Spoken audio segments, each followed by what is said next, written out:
A towering wall of fire, racing up the sides of 8 high-rise blocks, trapping families behind sealed windows, and leaving dozens dead with hundreds still missing. That was the horror that hit Hong Kong's Wang Fok Court.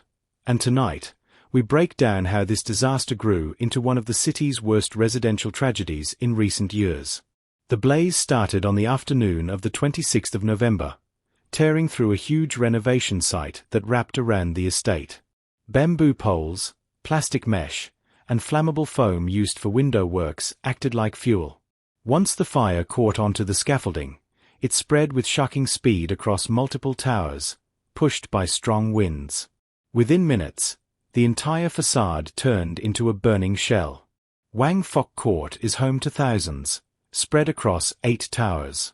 When fire crews rushed in, they found temperatures soaring inside the stairwells and lift lobbies. Burning debris kept falling from above. Many floors were too dangerous to reach. Residents were trapped in their own flats, some choking behind doors that could not be opened because of intense heat and falling material outside. By nightfall, officials confirmed at least 44 people dead, with close to 300 still unaccounted for. The death toll later rose, and sadly, one of the victims was a 37-year-old firefighter who lost his life while trying to save others.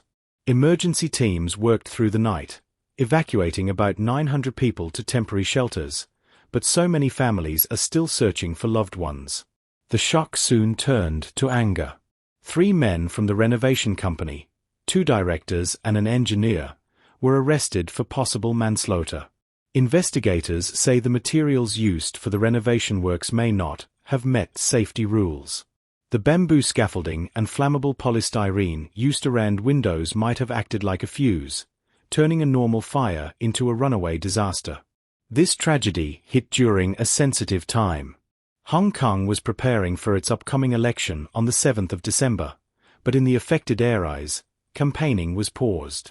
Officials are even considering changes to the election arrangements. But for many, the biggest question now is whether this disaster could have been prevented. And here's something to think about. In a region full of dense high-rise living, how many other estates across Asia still depend on outdated or risky renovation practices without knowing the danger? If you found this breakdown helpful, do like, share and subscribe to 2230.